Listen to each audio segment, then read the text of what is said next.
माँ का देहांत अपनी छोटी बेटी को जन्म देने के बाद हो गया था, जिसके बाद से रोहित के पिता ने अपने बेटे रोहित और अपनी 3 बेटियां राधा, मोहिनी और सोनम चारों बच्चों को अकेले ही पाला था।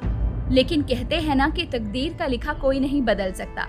ठीक वैसे ही आज रोहित के पिता का भी देहांत हो गया, तो वो बेचारी तीनों बहनें अपने भाई के सीने से लिपटकर रो रही थी। भैया, हमारे साथ ऐसा क्यों हुआ? माँ तो पहले ही चली गई थी, पिताजी भी हमें छोड़कर चले गए।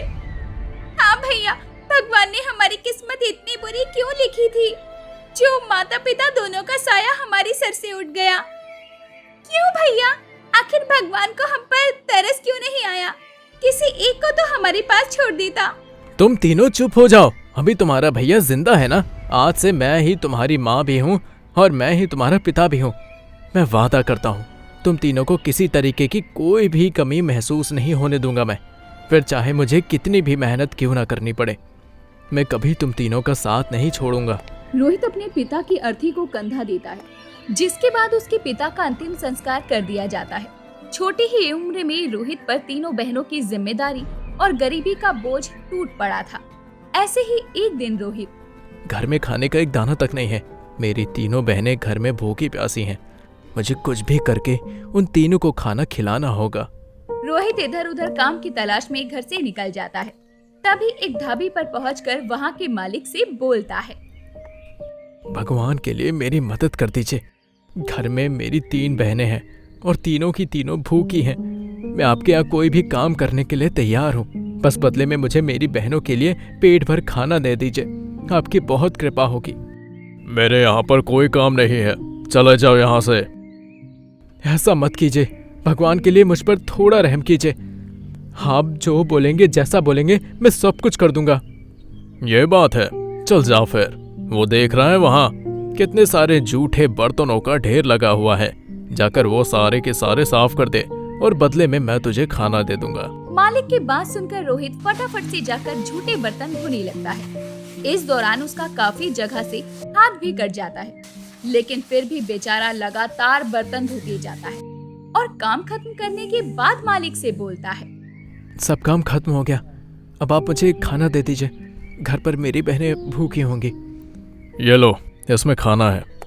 रोहित जल्दी से हाथों में खाना लिए अपने घर पहुंचता है, जहां अपने भाई को देखकर बहनें बोलती है, भैया आप कहाँ चले गए थे? मुझे कब से इतनी जोर से भूख लगी थी, आप खाना लेकर आए हो ना? हाँ भैया, सच में 2 दिन से हमने कुछ नहीं खाया, ऐसा लग रहा है जैसे भूख से जान चली जाएगी। जल्दी से कुछ खाने को दे दो। अब तुम लोगों को और भूखा नहीं रहना पड़ेगा। ये देखो, मैं खाना लेकर आया हूँ, तुम जाकर बर्तन लेकर आओ। मोहिनी जल्दी से बर्तन लेकर आती है और रोहित पन्नियों में से खाना निकालने लगता है, लेकिन तभी वो अपने भाई के हाथों को देखकर बोलती है, भैया ये क्या हो गया? आपके हाथों पर इतने सारे जख्म कैसे हो गए? अरे कुछ नहीं, वो मैं थोड़ा सा काम कर रहा था तो वहीं पर चोट लग गई। आप झूठ बोल रहे हैं भैया, ये सब आपके हाथों में हम तीनों बहनों के लिए खाना लाने की वजह से हुआ है ना? हाँ भैया, सच सच बताओ ना, क्या बात है? रोहित अपनी तीनों बहनों को सच सच बता देता है। तभी तीनों बहनें बारी बारी अपने भाई के हाथों को चूमती हैं और बोलती है, एक पिता के बाद भाई ही होता है जो अपनी बहन को पिता की तरह हर गम की धूप से बचाकर ठंड की छाया देता है। भैया आज से हम भी आपकी मदद करेंगी, हम तीनों आपकी जिम्मेदारी हैं, लेकिन आप भी तो हम तीनों की जिम्मेदारी हो ना। अब हम चारों भाई बहन मिलकर मेहनत किया करेंगे। हाँ भैया, सोनम मोहिनी बिल्कुल सही कह रही हैं। कैसी बातें कर रही हो तुम? हर साल तुम रक्षाबंधन पर मेरी कलाई पर राखी बांधती हो और मैं तुम्हें तुम्हारी रक्षा करने का वचन देता हूँ। जब वचन दे दिया है तो फिर ऐसी छोटी छोटी परेशानियों से क्या घबराना। हम 4 भाई बहन हमेशा यूं ही मिलकर साथ रहेंगे, इस बात को याद रखना। चलो चलो, अब बहुत बातें हो गई, अब जल्दी से खाना खा लो। हाँ हाँ, खाना ठंडा हो रहा है, चलो सब मिलकर खाना खाते हैं। भैया आज हम तीनों बहनें मिलकर आपको अपने हाथों से खाना खिलाएंगी। सच में? फिर तो ये खाना मेरे लिए और भी ज्यादा स्वादिष्ट हो जाएगा। रोहित की बात सुनकर तीनों बहनें एक एक करके बारी बारी प्यार से रोहित के मुंह में निवाले डालती हैं। रोहित भी अपने हाथों से अपनी बहनों को खाना खिलाता है, जिसके बाद सभी लोग आराम से सो जाते हैं। ऐसे ही दिन गुजर जाते हैं। रोहित एक अच्छी जगह नौकरी करने लगता है, जहां से उसे घर चलाने लायक पैसे मिलने लगते हैं। ऐसे ही एक दिन रक्षाबंधन का दिन आने वाला था। तीनों बहनें आपस में बातें करती हुई, रक्षाबंधन आने वाला है, भैया के लिए हमें इस राखी को खास बनाना होगा। हाँ, मैं भी यही सोच रही थी। इस बार ना हम भैया के लिए घर पर सुंदर सुंदर राखी लेकर आएंगे। माँ बाबा के जाने के बाद हर रिश्ता भैया ने बखूबी निभाया है। कभी हमें माँ या पापा की कमी नहीं होने दी, इसीलिए अब हम भी भैया को इस बार खुश कर देंगे। हमारी जिम्मेदारियों के चलते हमारे भैया ने कभी अपने बारे में नहीं सोचा। अपना सब कुछ त्याग कर बस उसने हर समय हमें एक अच्छा जीवन देने में ही निकाल दिया। सच कह रही हो बहना, भैया ने कभी भी अपने सपने नहीं देखे, अपनी भूख नहीं देखी, अपनी तबीयत नहीं देखी, बस हमेशा हमारी ही परवाह की। ऐसा भाई भगवान किस्मत से ही देता है। उस दिन जब पहली बार भैया हमारे लिए खाना लेकर आए थे, तब भैया के हाथों के जख्म देखकर मेरा तो दिल ही टूट गया था। लेकिन फिर भी भैया ने अपना दर्द अपने चेहरे से जाहिर नहीं होने दिया। उनके चेहरे पर वही मुस्कुराहट थी जो हमेशा हमें देखकर उनके चेहरे पर आती है। सभी बहनें आपस में बातें कर रही थी।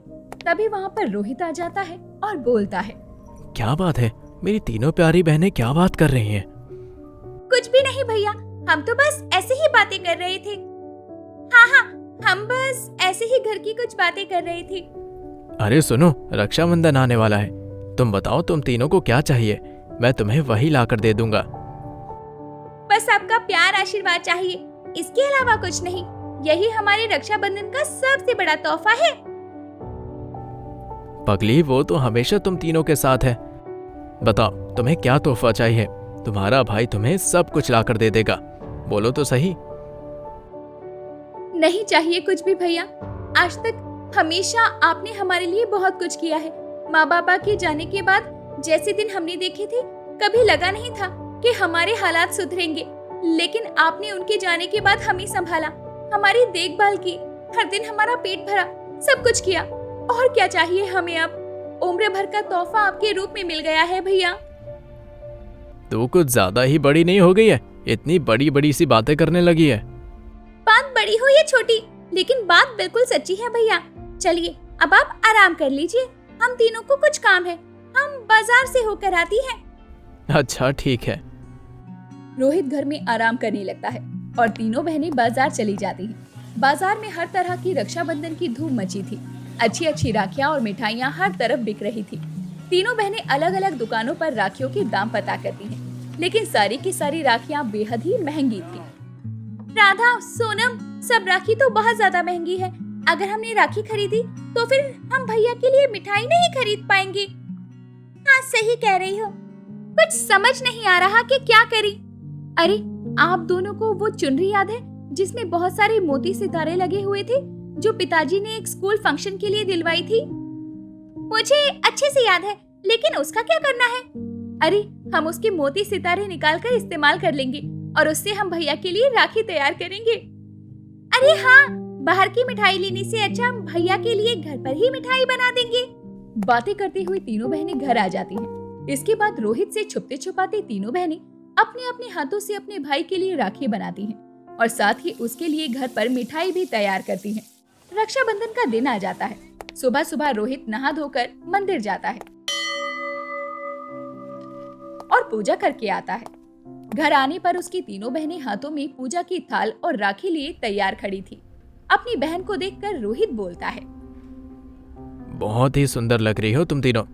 भगवान मेरी बहनों को हर बुरी नजर से बचा कर रखे और हमारे भैया को भी बचा कर रखे। और हमारे भैया को भी बचा कर रखे। चलो अब जल्दी से बैठ जाओ भैया, आपको राखी बांधनी है। हाँ भैया, जल्दी से बैठ जाओ, आज की राखी ना बहुत खास है आपके लिए। अरे खास नहीं, बहुत ज्यादा खास है। आखिरकार आज फिर से मैं अपनी बहनों को उनकी रक्षा का वचन देने वाला हूँ। रोहित अपना सर ढककर एक जगह बैठ जाता है और जैसे ही राखी बंधवाने के लिए अपनी कलाई आगे करता है, तभी तीनों बहनें बारी बारी अपने हाथों से बनाई हुई सुंदर सुंदर राखी अपने भाई की कलाई पर सजा देती हैं। उन राखी को देखकर रोहित भावुक हो जाता है और बोलता है, पर राखी तुमने कहाँ से खरीदी? खरीदी नहीं है भैया, घर पर बनाई है आपके लिए। तुम सच कह रही हो? बिल्कुल सच कह रहे हैं भैया। हम बाजार तो गए थे, लेकिन हर जगह महंगाई इतनी ज्यादा थी कि कुछ भी हमारे बजट के पैसों में नहीं आ रहा था। इसीलिए हमने ये सुंदर सी राखियाँ आपके लिए घर पर ही बना दी। ये बहुत ज्यादा खूबसूरत है। अरे रुको रुको, हमने और भी बहुत कुछ बनाया है आपके लिए। ये देखो भैया, आपके लिए ये नारियल वाली बर्फी भी बनाई है। आपको पसंद है ना? हाँ, मुझे बहुत पसंद है, लेकिन तुम तीनों ने इतना सब कुछ क्यों किया? तुम तीनों मेरे हाथ में सादा सा कलावा भी बांध देती ना, तो वो मेरे लिए किसी सोने के धागे से कम नहीं था। बस भैया, अब आप चुप हो जाइए। जिस तरह आप हमेशा हमारी रक्षा का वचन लेकर हमें प्यार करते हैं, वैसे ही हम बहनों का भी फर्ज बनता है ना कि एक दिन के लिए ही सही, लेकिन अपने भाई को जी भर के खुशियाँ दी। और हाँ भैया, कम से कम एक दिन तो हमें आपको भी खुश करने का मौका दो। हमेशा आप ही हमारे लिए करते रहते हो। अब जल्दी से मिठाई खाकर बताओ भैया कि मिठाई कैसी बनी है। रोहित मिठाई खाता है और अपनी तीनों बहनों को भी खिलाता है, जिसके बाद रोहित अपने द्वारा लाए हुए कुछ छोटे छोटे तोहफे अपनी तीनों बहनों को देता है और इस तरह सभी मिलकर खुशी खुशी रक्षाबंधन मनाते हैं। अगर आपको हमारी ये वीडियो अच्छी लगी हो तो वीडियो को लाइक और चैनल को सब्सक्राइब जरूर करें और अपने दोस्तों को शेयर करना ना भूलें। साथ ही बेल आइकन प्रेस करें